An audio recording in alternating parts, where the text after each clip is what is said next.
ಆತ್ಮೀಯ H16 news ಅರ್ಥಾತ್ ಸೀತಾರಾಮ್ ನ್ಯೂಸದ ವೀಕ್ಷಕರೇ, ನಾನು ನಿಮ್ಮವ ಎಂ ಆಯುಧ ಮಲ್ಲಪ್ಪ ಜೊತೆವರು. ತಾವು ಈಗ ಸುದ್ದಿಗಳ ಲೋಕಕ್ಕೆ ಎಂಟ್ರಿ ಹೊಡಿತಾ ಇದ್ದೀರಿ.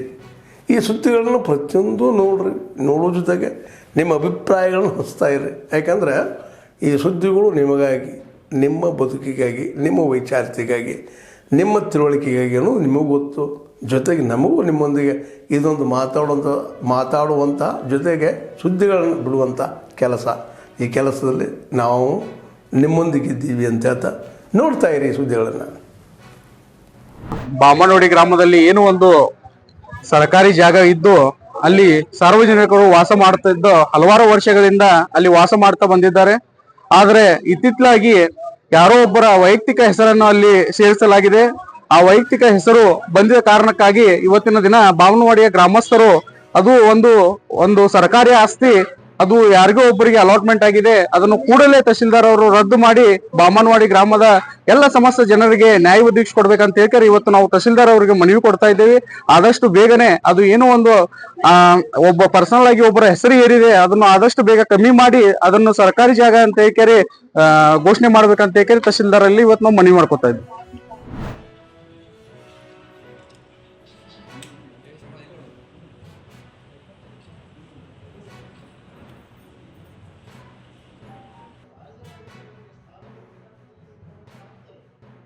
ವೇದಿಕೆಯ ಮೇಲೆ ಇರ್ತಕ್ಕಂಥ ಎಲ್ಲ ಒಂದು ಅಟಾನಮಸ್ ನಮ್ಮ ತಾಲೂಕಿನ ಮತ್ತು ನಮ್ಮ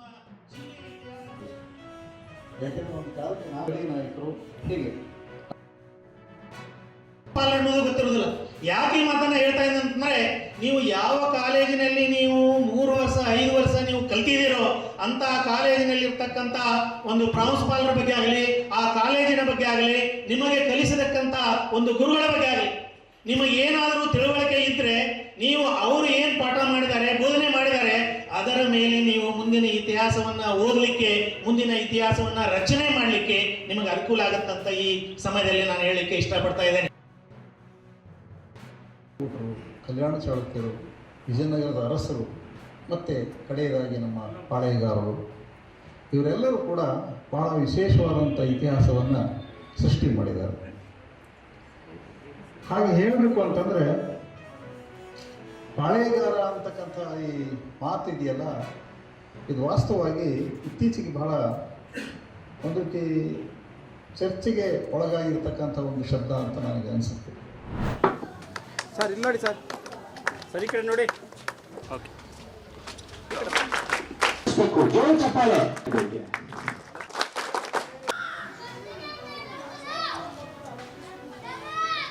ಸಾರಿ ಯಾವಾಗಾರ ಅವಕಾಶ ಸಿಕ್ಕಿದ್ರೆ ಯಮರೇ ಪಂಚಾಯಿತಿಯಲ್ಲಿ ನೀವು ಸಾಧ್ಯವಾದರೆ ಕ್ಯಾಂಪ್ ಹೇಳಿ ಸರ್. ಅದು ನಾನು ಸರ್ ಹಿಂಗೆ ಡಾಕ್ಟರ್ ಅದೇನು ಈಗೋ ಅಂತ ಇರುತ್ತಲ್ಲ, ಅದನ್ನು ಬಿಟ್ಟು ನಾವು ಸೇವೆ ಮಾಡ್ತೀವಿ. ಹಳ್ಳಿ ಜನಕ್ಕೆ ಬಂದಿದ್ದಾರಲ್ಲ, ಇದು ಅವರ ಜೀವನನ ಉತ್ತಮಗೊಳಿಸುತ್ತೆ ಅಂತ ನನ್ನ ಭಾವನೆ. ಯಾಕಂದರೆ ಯಾರೋ ಅಷ್ಟೇ, ನಾವೇ ಇವಾಗ ಒಂದು ರೋಡಲ್ಲಿ ನಿಂತಿದ್ರೆ ಏನಾದರೂ ಬಿದ್ದಿದೆ ಅಂದರೆ ಎತ್ತಕ್ಕಲ್ಲ. ಆ ವಿದ್ಯಾರ್ಥಿಗಳು ಬಂದು ನಾವು ಸ್ವಚ್ಛತೆಗೊಳಿಸ್ತೀವಿ, ನಾವು ಈ ಹಳ್ಳಿನಲ್ಲಿ ಏನಾದರೂ ನಮ್ಮ ಕೈಯಲ್ಲಾದ ಸೇವೆ ನಾವು ಮಾಡ್ತೀವಿ. ಈ ಅವ್ರು ನೋಡಿ ಮತ್ತೆ ನಾವು ಅದರ ಒಂದು ಅಭಿಯಾನನ ಮಾಡೋಣ ಅಂತ ಪ್ರೇರಣೆ ನಮಗೂ ಬರುತ್ತೆ. 12 ಗಂಟೆ 14 ಗಂಟೆ ಯಾವುದೋ ಒಂದು ಡಿವೈಸ್ ಜೊತೆನೇ ಇರ್ತಾರೆ. ಮೊಬೈಲ್ ಆಗ್ಬೋದು, ಲ್ಯಾಪ್ಟಾಪ್ ಆಗ್ಬೋದು, ಕಂಪ್ಯೂಟರ್ ಆಗ್ಬೋದು, TV ಸ್ಕ್ರೀನ್ ಆಗ್ಬೋದು, ಒಂದು ಬ್ಲೂ ಸ್ಕ್ರೀನ್ ಡಿವೈಸ್ ಜೊತೆನೇ ಭಾಳಷ್ಟು ಹೊತ್ತು ಕಾಲ ಕಳೀತಾ ಇರ್ತಾರೆ. ಈ NSS ಕ್ಯಾಂಪ್ ಬಂದು ಅದರಿಂದ ಒಂದು ಸ್ವಲ್ಪ ಮಟ್ಟಿಗೆ ಒಂದು ಬ್ರೇಕ್ ತೊಗೊಂಡು ಇಲ್ಲಿ ಏನೋ ಒಂದು ಸೇವೆ ಮಾಡಬೇಕು ಅನ್ನೋ ಒಂದು ಮನೋಭಾವದಲ್ಲಿ ಬಂದು ಮಾಡಬೇಕಂತಿದ್ದಾರೆ. ಅದೇ ಒಂದು ಸ್ವಲ್ಪ ಮಟ್ಟಿಗೆ ನನಗೆ ಖುಷಿ ಕೊಡೋದು. ಹೃದಯಗಳಾಗಿ ನಮ್ಮ ಜೊತೆಯಲ್ಲಿ ನಿಂತು ಬೆಂಬಲವನ್ನು ಸೂಚಿಸ್ತಾ ಇದ್ದಾರೆ. ಇವತ್ತು ವಿದ್ಯಾರ್ಥಿಗಳಲ್ಲಿ ಸೃಜನಶೀಲತೆ ಎನ್ನುವಂಥದ್ದು ತುಂಬ ಕಡಿಮೆ ಆಗ್ತಾ ಇದೆ. ಸೊ ಹಾಗಾಗಿ ನಾವು ಗ್ರಾಮಗಳ ಜೊತೆ ಒಂದು ಒಡನಾಟ ಇಟ್ಕೊಳ್ಬೇಕು ಅಂತೇಳಿ, ಮೇಲ್ನೋಟಕ್ಕೆ ಇದು ನಗರೀಕರಣಕ್ಕೆ ಒಳಪಟ್ಟಿದ್ರೂ ಕೂಡ ಅದೇ ಗ್ರಾಮದ ಚಿಗುರು ಇನ್ನೂ ಇರೋದ್ರಿಂದ, ಹಾಗಾಗಿ ನಗರ ಗ್ರಾಮ ನಿರಂತರತೆ ಎನ್ನುವಂಥ ಕಾನ್ಸೆಪ್ಟನ್ನು ಇಟ್ಕೊಂಡು ನಾವು ಈ ಗ್ರಾಮದಲ್ಲಿ ಇವತ್ತು ಶಿಬಿರವನ್ನು 7 ದಿನಗಳಲ್ಲಿ ಆಯೋಜಿಸಿದ್ದೀವಿ.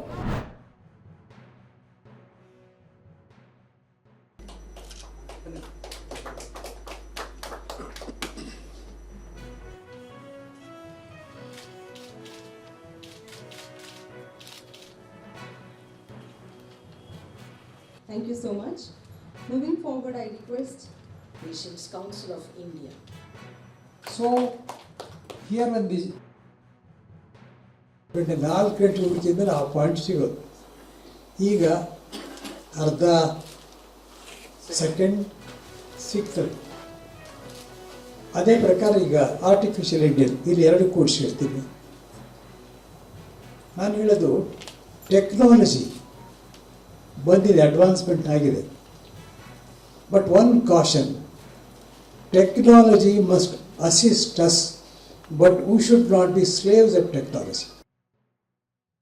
ಪೊಲೀಸ್ನವ್ರು ಅನವಶ್ಯಕವಾಗಿ ನಿಮ್ಮನ್ನು ಪ್ರಶ್ನೆ ಮಾಡಿದ್ರೆ ನೀವು ಹೆದರ್ಕೊಂಡ್ಬಿಡ್ತೀರಿ. ನಮ್ಮ ವಕೀಲರು ಹಾಗಲ್ಲ, ಅವನನ್ನು ಪ್ರಶ್ನೆ ಮಾಡಿ ನಮ್ಮ ವಿವೇಕ್ ರೆಡ್ಡಿಗೆ ಹೇಳಿ ಮಾರನೇ ದಿನವೇ ಒಂದು ಮುಷ್ಕರನ ಹೊಡ್ಬಿಡ್ತಾರೆ.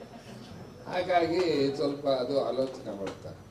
ಕಾನೂನಿನ ವಿಷಯ ತಿಳ್ಕೊಂಡಷ್ಟು ನಿಮಗೆ ಪ್ರಶ್ನೆ ಮಾಡ್ತಕ್ಕಂಥ ಒಂದು ಮನೋಭಾವ ಬರುತ್ತೆ. ಯಾಕೆ ಅಂತ ಹೇಳಿದ್ರೆ, ನಮಗೆ ವಿಷಯ ಗೊತ್ತಿಲ್ಲದಲೇ ಇದ್ದರೆ ಅದನ್ನು ಯಾಕೆ, ಯಾವ ಆಧಾರದಲ್ಲಿ, ಅದು ಈ basic quality of lawyer is to question everything.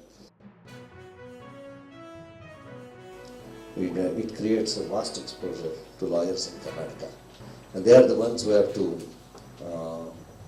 read this and build their knowledge and build their understanding of law. It will also be available to public. So idanna madlikke I commit on behalf of the association. We need to encourage more such luminaries to get together. ಆದ್ಮೇಲೆ ಎಲ್ಲ ಸುದ್ದಿಗಳನ್ನು ನೋಡಿದ್ರಲ್ಲ, ಏನು ಅನಿಸ್ತು ನಿಮಗೆ? ಇದರಲ್ಲೇ ನಿಮ್ಗೆ like ಆಗಿರ್ಬೋದು, ಡಿಸ್ಲೈಕು ಆಗಿರ್ಬೋದು, ಕಾಮೆಂಟ್ ಬೇಡಪ್ಪ ಅಂತೂ ಅನಿಸಿರ್ಬೋದು, ಕಾಮೆಂಟ್ ಮಾಡಬೇಕಪ್ಪ ಅನಿಸಿರ್ಬೋದು, ಶೇರ್ ಮಾಡಬಾರ್ದಪ್ಪ ಅನಿಸಿರ್ಬೋದು, ಅದು ಮಾಡಬೇಕು ಅನಿಸಿರ್ಬೋದು. ಏನಾದರೂ ಆಗಲಿ ಶೇರ್ ಮಾಡ್ತಾಯಿರಿ, ಈ ನ್ಯೂಸ್ಗಳನ್ನ ಹಂಚ್ತಾ ಇರಿ, ಜೊತೆಗೆ ಇದಕ್ಕೆ ಸಬ್ಸ್ಕ್ರೈಬ್ ಆಗ್ತಾಯಿರಿ ಅಂತ ಹೇಳ್ತಾ, H16 ನ್ಯೂಸ್ ಅರ್ಥಾತ್ ಹೇ ಸೀತಾರಾಮ್, ಇದು ಸತ್ಯದ ಕೈಗೆ ನಡಿ. ವಂದನೆಗಳು.